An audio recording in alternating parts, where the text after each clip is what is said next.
What? How did this happen? Caden's expression clouded over as he leaped up instantly. I don't know. I found her out cold when I went to wake her up this morning. The maid was in an anxious mess. Before she could finish her sentence, Caden and Lily had already bolted out the door and rushed to their daughter's room. However, the sight that greeted them when they entered frightened them. Sheila laid unmoving on the sunburst emerald bed, which originally radiated heat off its surface, but was then covered in a thin sheet of ice. Her face was completely devoid of any color whatsoever, her limbs were cold and rigid, and there was frost building up on her brows and hair. There were even wisps of white mist coming off her body. At first glance, she looked like she had just been brought out of an ice cave of some sort. Sheila! Lily panicked and threw herself on her daughter, rubbing her arms and breathing warm air on her in an attempt to warm her up. This is bad. Caden's expression was as dark as night as he went up to Sheila and felt for her pulse, only to find it barely there. Even her breath was faint. She looked like she would not last another day. Caden did not have the luxury of time to consider this any further. He immediately channeled his internal energy over to Sheila. Soon, the frost around her started to melt. But Sheila's body remained cold and rigid, and she still wasn't coming around. Lily, quick! Call Dr. Shane. Get him here pronto. Caden hurriedly instructed. Though his internal energy was sufficient to keep his daughter's pulse going, it was not going to hold up for much longer. Okay? Without a moment to waste, Lily called a number straight away. However, her face fell after a short conversation. Dr. Shane is on his way here, but he reckons that he can only reach here by nightfall. By nightfall? That'd be too late. Caden frowned. Inform Claudia about this. Get her to find all the doctors available in Swinton. I want all of them here. All right. Lily went out to make another call. Before the hour was up, Claudia, though distressed, had arrived with a group of doctors in tow. Some of them were heads of departments, some were professors, and some were experts in their fields. But every doctor in the whole of Swinton, who was even the least bit well known, was present. Whoever saves my daughter will receive a handsome reward from us, the Mies. Caden cut right to the chase and promised them what seemed like a great temptation. Be at ease, Mr. Murray, we will do our best. The doctors were all motivated by the promise. When they heard that it was the Mies they were helping out, they figured that the opportunity for their big break had come. Everyone knew the Mies' status. If they could cure Sheila of whatever disease she had, they would not only make a name for themselves, but they would also make acquaintances with the Mies. By then, not only would they have gained fame and earned favor from the Mies, but they would even walk away with a huge sum of money. Of course, they were going to go for it. However, when they eagerly went in to check on Sheila's condition, one by one their brows furrowed and a troubled look took over their faces. They realized that whatever Sheila was suffering from was indeed strange. She was icy cold all over, with cold air coming off her.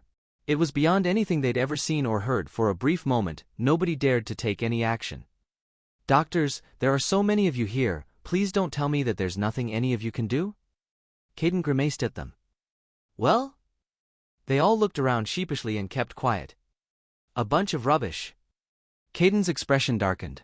Though he had not held much hope that they would be able to cure his daughter, the outcome was still infuriating.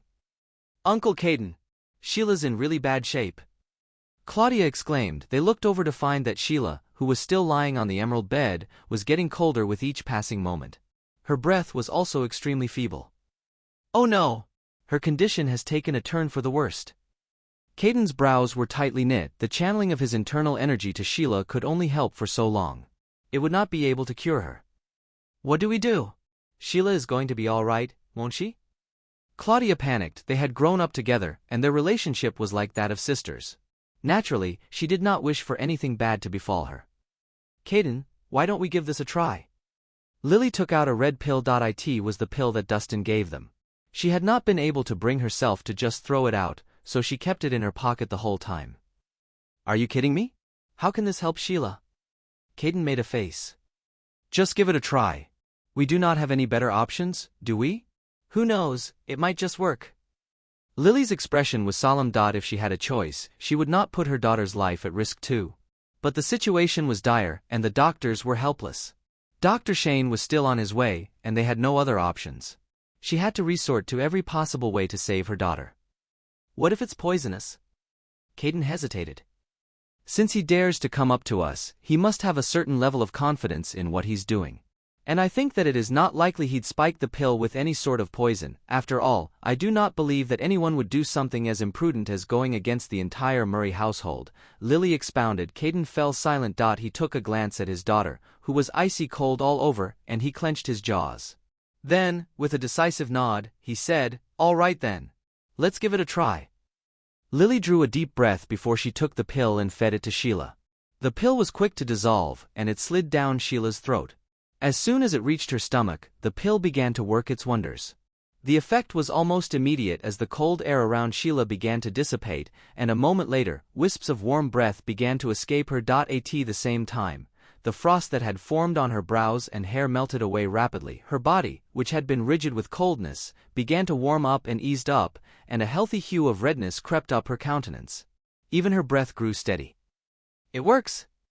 Lily's eyes lit up with excitement. Though they did not know what the pill was made of, its effects were apparent. It did indeed rid their daughter of the coldness within her.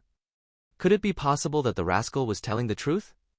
Caden's eyes widened in disbelief. He had thought that Dustin was just a scammer who was out to cheat him of his money and demand an unreasonable sum. It had never occurred to him that the pill, which he had considered trash and almost thrown away, would save his daughter in their time of need. "Uncle Caden, Aunt Lily, where did this pill come from? It's miraculous." Claudia was amazed. "Claudia, do you remember the rascal who saved the both of you yesterday?" Caden asked. "Of course I do. Who knows where he came from? He might be dangerous." "He was the one who gave us the pill." "What?" Claudia's eyes widened in shock.